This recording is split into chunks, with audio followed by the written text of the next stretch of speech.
Baik, bismillahirrahmanirrahim. Assalamualaikum warahmatullahi wabarakatuh.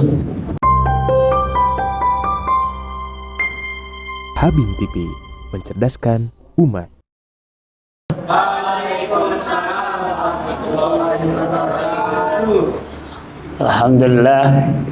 Alhamdulillah nahmaduhu wa nasta'inu wa nastaghfiruh wa na'udzu billahi min shururi anfusina wa min sayyiati a'malina may yahdihillahu fala mudhillalah wa may yudlilhu fala hadiyalah.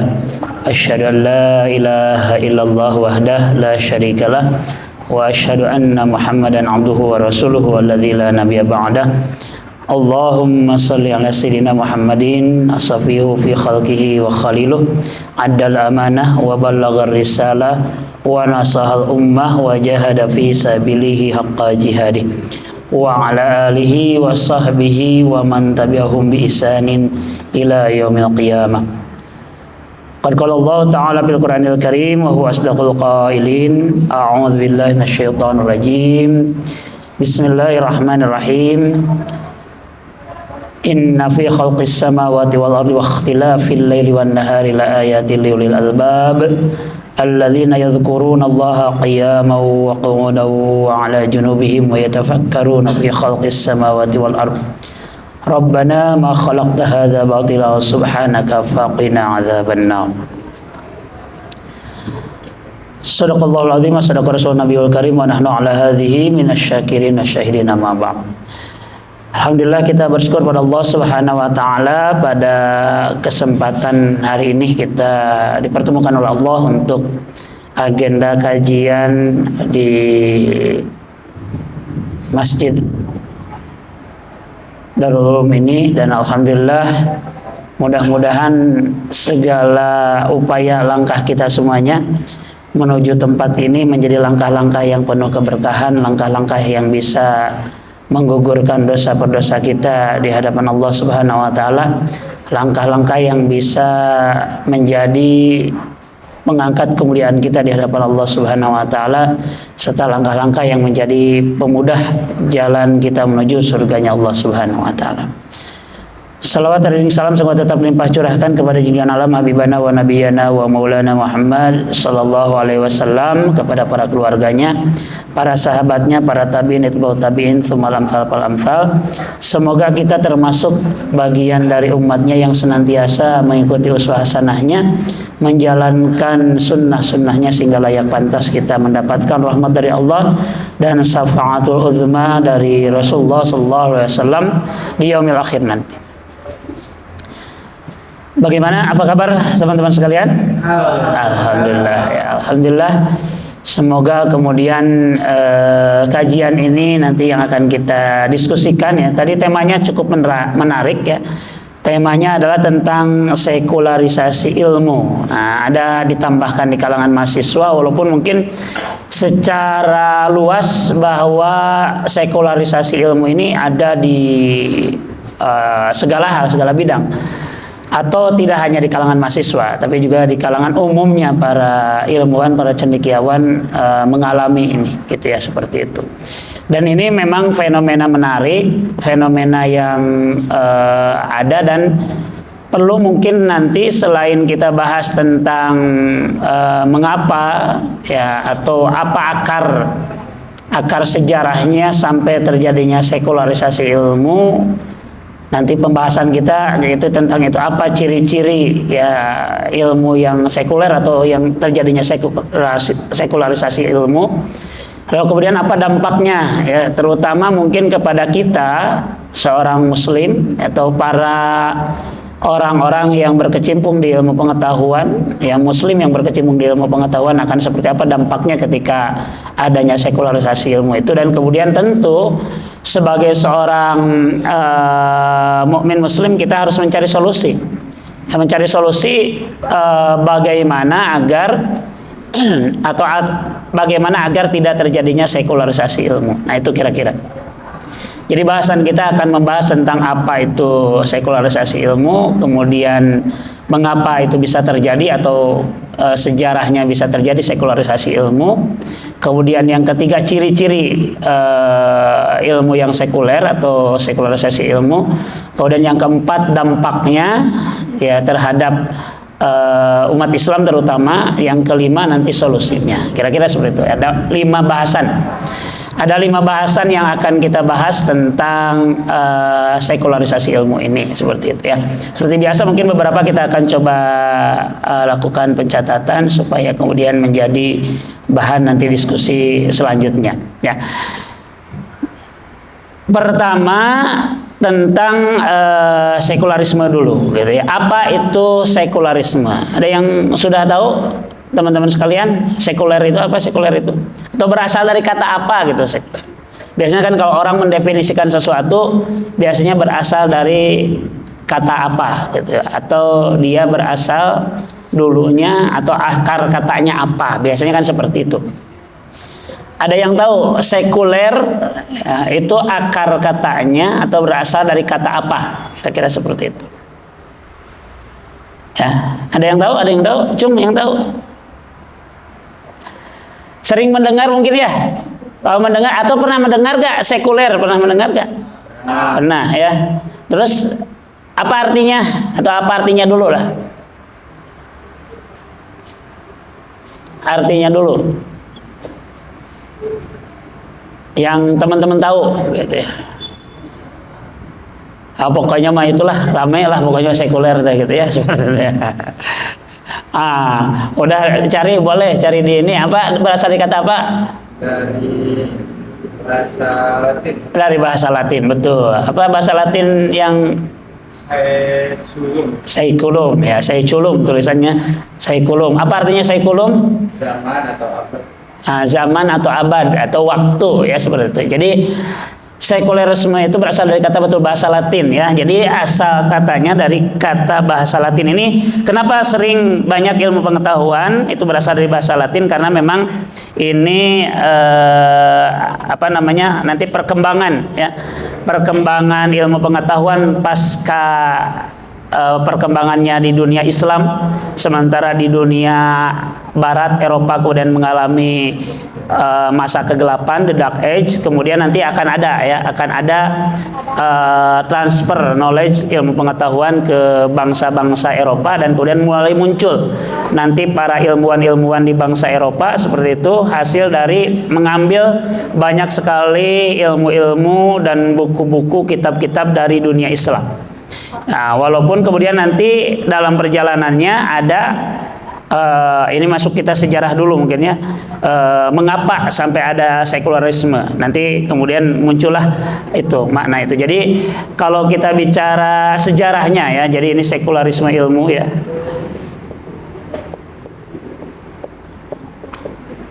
Jadi sejarahnya dulu ya. Jadi sejarahnya itu dulu ya, abad ke-7 gitu ya, abad ke-7, abad ke-8, abad ke-9 gitu ya. Itu adalah masa di mana kejayaan sampai abad ke-10 mungkin ya, seperti itu. Bahkan ya terus sih sampai abad ke-12 gitu ya. Itu masa di mana kejayaan ilmu pengetahuan Islam. Jadi negeri-negeri Islam atau kemudian dinasti waktu itu, baik dinasti Umayyah terutama ketika dinasti Abbasiyah, itu kemudian adalah pusat ilmu pengetahuan. Jadi awalnya pusat ilmu pengetahuan itu di Islam ya. Jadi ya awalnya pusat ilmu pengetahuan itu dunia Islam. Ini adalah dunia Islam. Ya, di dunia Islam ini dilakukan banyak sekali riset-riset, penelitian-penelitian, pengembangan-pengembangan ilmu pengetahuan. Nah, ketika ilmu pengetahuan ada di dunia Islam, ini ilmu pengetahuannya masih sangat integratif, bersatu antara ilmu dengan agama, antara ilmu dengan nilai, antara deskripsi dan preskripsi disebutnya. Tetapi kemudian nanti ya dunia Islam ini kemudian ketika ilmu pengetahuan sedang berkembang di dunia Islam, sebaliknya di dunia Barat, ya, di dunia Barat itu sedang mengalami the dark age, sedang mengalami yang namanya abad kegelapan. Ya, kenapa disebut abad kegelapan?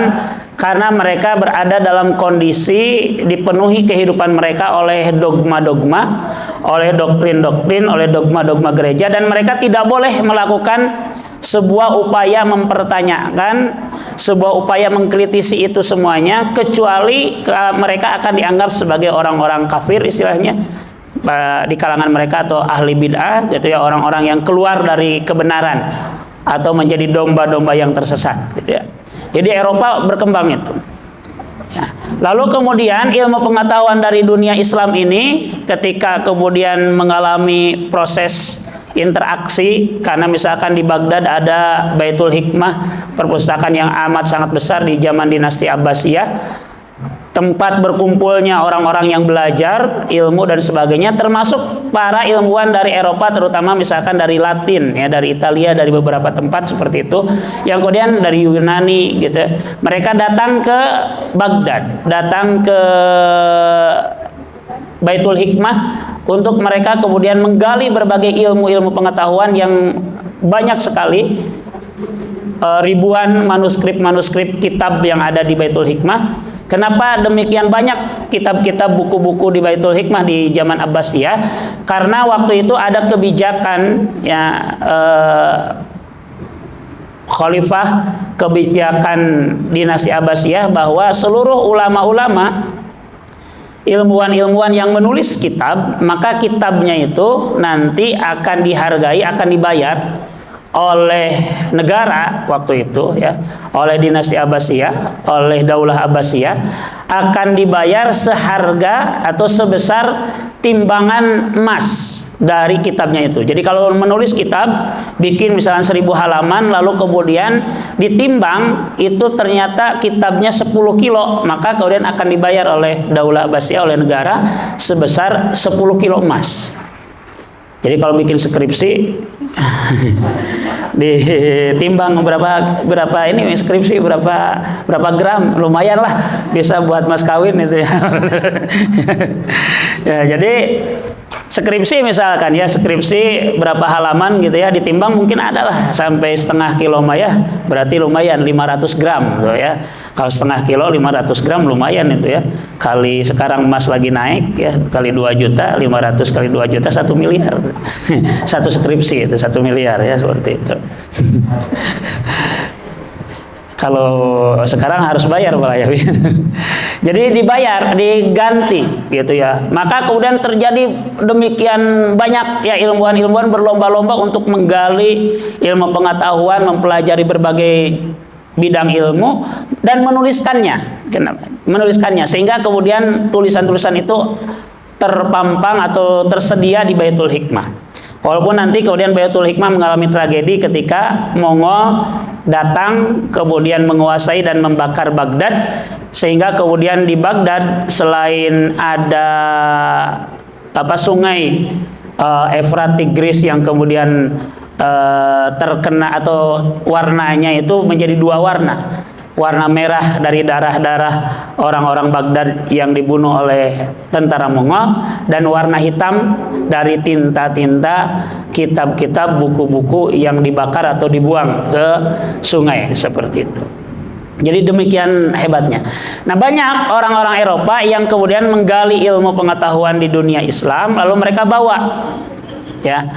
bawa terutama melalui misalkan para pelancong-pelancong dari Italia, dari Venesia, dari Genoa dan sebagainya gitu ya. Dibawa, termasuk juga mungkin kopian kitabnya dicatat lagi, dibawa dan sebagainya. Lalu mereka mencoba mengembangkan sistem ilmu pengetahuan Islam, tetapi mereka mentok ketemu dengan dogma gereja yang sangat kuat di dunia di dunia mereka, di dunia Barat saat itu. Ya, di dunia Barat ketemu dengan dogma gereja. Nah, ketika ketemu dengan dogma gereja, maka kemudian akhirnya ilmu pengetahuan ini tidak bisa dilakukan sebuah titik keseimbangan. Jadi gereja kekeh dengan keyakinannya, ilmu pengetahuan kekeh dengan keyakinannya. Kita mengenal kemudian akhirnya ada beberapa ilmuwan yang harus mengalami proses digantung. Ya, karena dianggap ilmu yang diajarkannya bertentangan dengan dogma gereja saat itu. Ya, kita mengenal ada kasusnya Pak Nicholas Copernicus, Galileo Galilei dan sebagainya gitu ya, yang kemudian mengalami kasus seperti itu. Sehingga akhirnya di barat sana kemudian berkembanglah sebuah pemahaman gitu ya, sebuah pemahaman yang kemudian dikenal lah istilahnya, nanti ada namanya, ini ada beberapa istilah mungkin yang perlu ada kemudian muncullah di barat itu double truth ya.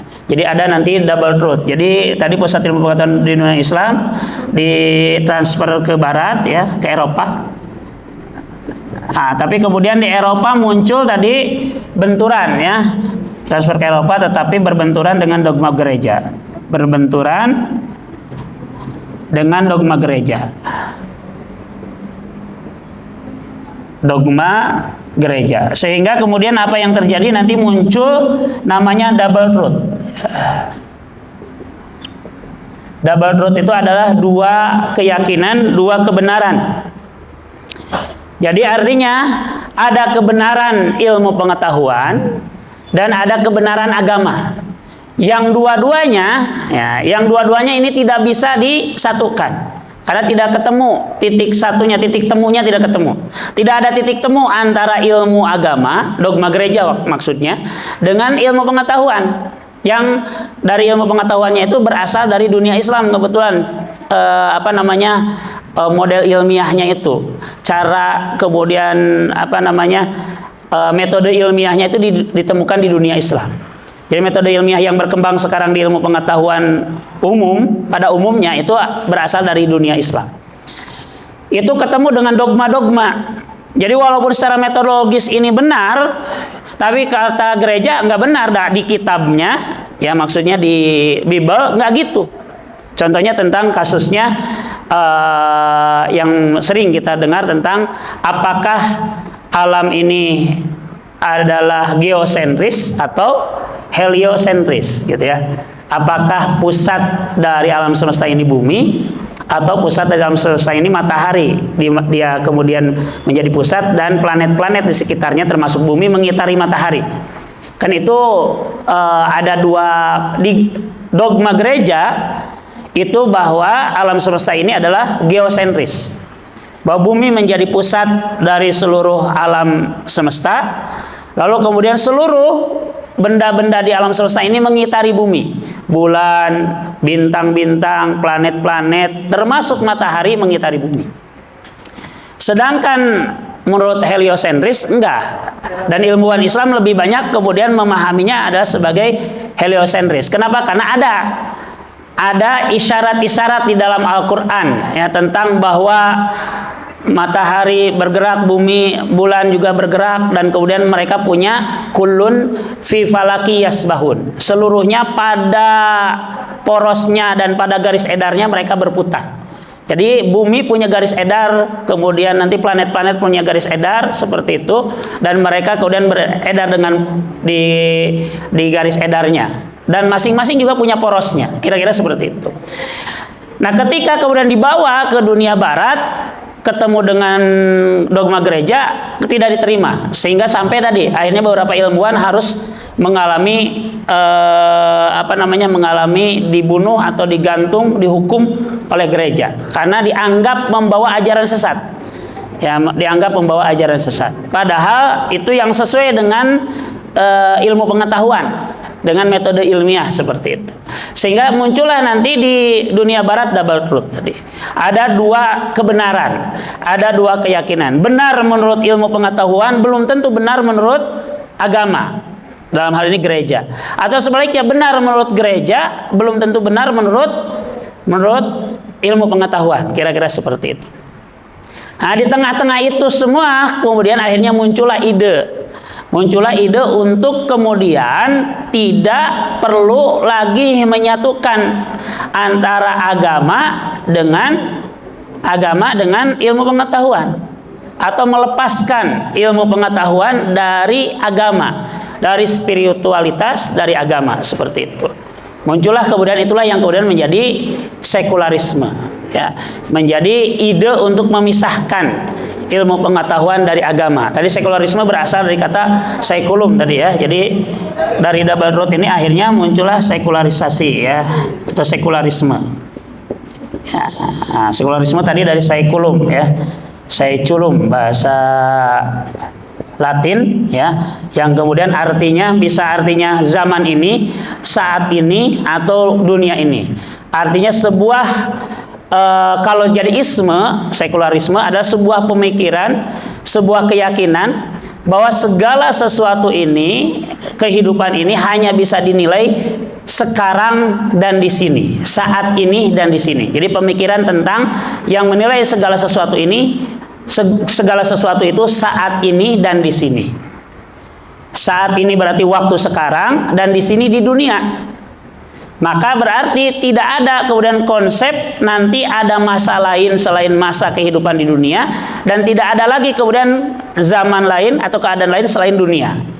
Sehingga kemudian terpisahlah kemudian kehidupan dengan kehidupan pasca dunia. Jadi tidak ada lagi kehidupan pasca dunia itu. Tidak ada lagi nanti kehidupan pasca dunia, karena tadi sekulum itu tentang zaman atau tentang dunia, ya, zaman ini, era ini, saat ini. Jadi kehidupan ini hanya bisa dinilai saat ini. Jadi kita bisa menilai sesuatu adalah ketika kita melihat saat ini, bisa dibuktikan saat ini. Tidak boleh dikaitkan dengan sesuatu yang terjadi di masa lalu, tidak boleh dikaitkan dengan sesuatu yang akan terjadi di masa yang akan datang, karena itu adalah menurut orang-orang sekuler atau sekulum, bahwa dalam definisi sekulum bahwa itu tidak pasti. Jadi segala sesuatu itu harus dinilai hari ini, saat ini, dan di sini. Nah itu, ya. Jadi keyakinan tentang itu hari ini dan di sini. Jadi misalkan pada akhirnya kemudian dengan adanya prinsip seperti itu, berarti tidak ada lagi tuh akhirat, tidak ada lagi kehidupan setelah kematian. Yang masalah-masalah itu dibahasnya di ilmu, di agama. Kalau agama kan membahas itu, ya, membahas kemudian bukan hanya di sini dan saat ini, tapi membahas juga di sana dan saat nanti, seperti itu, ya, yaitu alam akhirat. Sementara alam akhirat itu dibahasnya di ilmu agama. Sementara ilmu pengetahuan saat itu yang ngebahas dunia saja, di sini dan saat ini saja. Sebenarnya nggak usah mikirin nanti masa yang akan datang dan sebagainya. Bahkan sebenarnya akhirat itu tidak ada. Akhirnya seperti itu. Jadi terpisahlah kehidupan dunia dengan akhirat, terpisahlah ilmu pengetahuan dengan agama. Nah, itulah yang kemudian akhirnya melahirkan sekularisasi ilmu pengetahuan, ya. Nanti dari sekularisme, awalnya sekularisme ide memisahkan kehidupan dengan agama dan termasuk ilmu pengetahuan. Ya, karena segala sesuatu itu tadi, segala sesuatu itu hanya bisa kita nilai, hanya bisa kita pahami di sini dan saat ini. Sesuatu yang terlihat, yang nampak, yang jelas, yang empiris istilahnya. Ya, sementara yang tidak empiris, tidak nampak, tidak bisa dilihat, tidak bisa diraba, tidak bisa diterawang, bukan uang berarti. Ya, tidak bisa dilihat, diraba, diterawang, tidak bisa dirasakan, tidak bisa didengarkan, tidak ada fakta-faktanya, berarti itu tidak ada. Termasuk akhirnya nanti muncullah bahwa Tuhan tidak ada, karena kita tidak bisa melihat faktanya, gitu ya, tidak bisa dilihat, tidak bisa dirasakan, tidak bisa diraba. Akhirat apalagi, ya, itu tidak ada faktanya, seperti itu. Ya, itu akhirnya yang disebut dengan sekularisme. Nah, khusus untuk ilmu pengetahuan, kita mungkin harus melihat apa ciri-ciri ilmu yang sudah sekuler, atau apa ciri-ciri sekularisasi ilmu pengetahuan. Ya, jadi ada ciri-ciri sekularisasi ilmu pengetahuan. Ya, kita bicara ciri-ciri atau ciri-ciri ilmu yang sekuler. Ya. Jadi ada ciri-ciri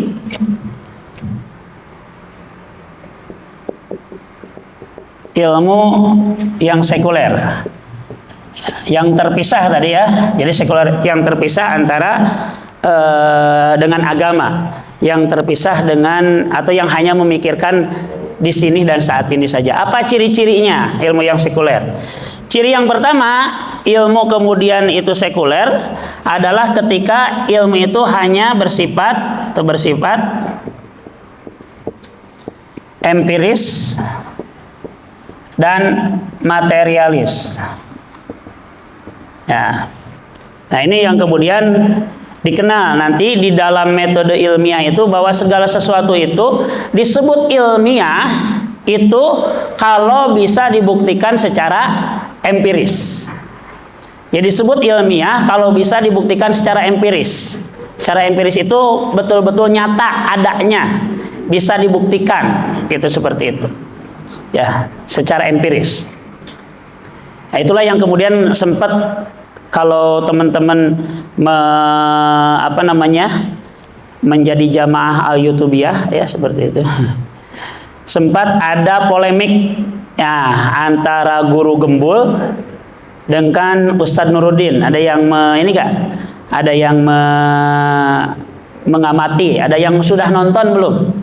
Ada debat antara guru Gembul, YouTuber ya, guru Gembul orang Bandung dengan Ustadz Nuruddin. Karena kemudian ada statement dari guru Gembul yang menyatakan bahwa keberadaan Tuhan ya secara ada dan tiadanya sama saja secara ilmiah. Ya, secara ilmiah keberadaan Tuhan itu ada dan tiadanya sama saja.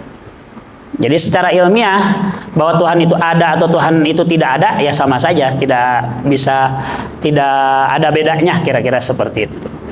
Kenapa? Karena berbasis empiris. Karena secara empiris tidak ada orang yang bisa melihat, merasakan, mendengarkan Tuhan, tidak ada.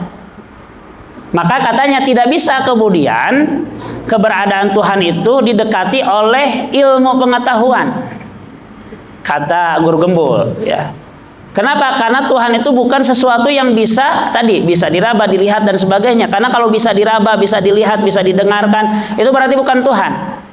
Bukan Allah dalam hal ini. Karena Allah itu walam yakun lahu kufuwan ahad. Laisa kamislihi syai'un, gitu ya. Tidak ada yang menyerupai. Pada sisi itu betul, ya. Betul. Jadi tidak ada kemudian kemampuan manusia untuk bisa menalar tentang keberadaan Allah Subhanahu wa taala. Tidak ada kemampuan manusia. Tidak bisa kita bayangkan, oh Allah teh begini gitu ya, gak bisa. Kalau kita sudah sampai pada kesimpulan, menurut saya Allah teh seperti ini, itu pasti bukan Allah. Atau kita mimpi saya ketemu dengan Allah begini, itu pasti dusta, seperti itu. Ya. Atau kalau ketemu Tuhan ada ya, yang orang yang punya KTP namanya Tuhan ada. Seperti itu mungkin saja kalau gitu ya. Artinya seperti itu, ada dan tiadanya. Nah, kemudian kesimpulannya gitu, ada dan tiadanya Tuhan secara ilmiah sama saja, kira-kira seperti itu. Lalu kemudian dikritisi, ya terjadilah perdebatan itu ya, dikritisi oleh Ustadz Nuruddin. Ya, nanti bisa ditonton lah perdebatannya seperti apa ya.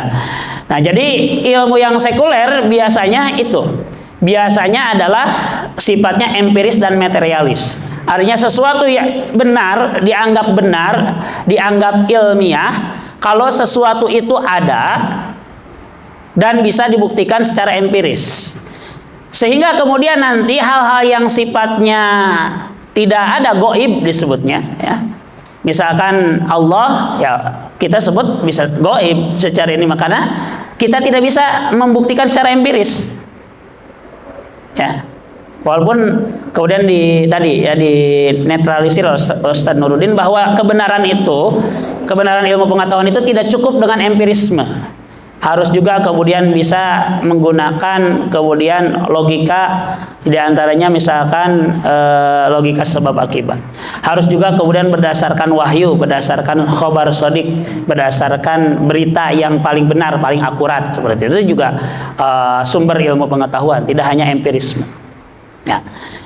Jadi itu. Nah, kenapa muncul tadi di ilmu sekuler harus empiris dan materialis? Karena tadi ingin melawan dogma gereja.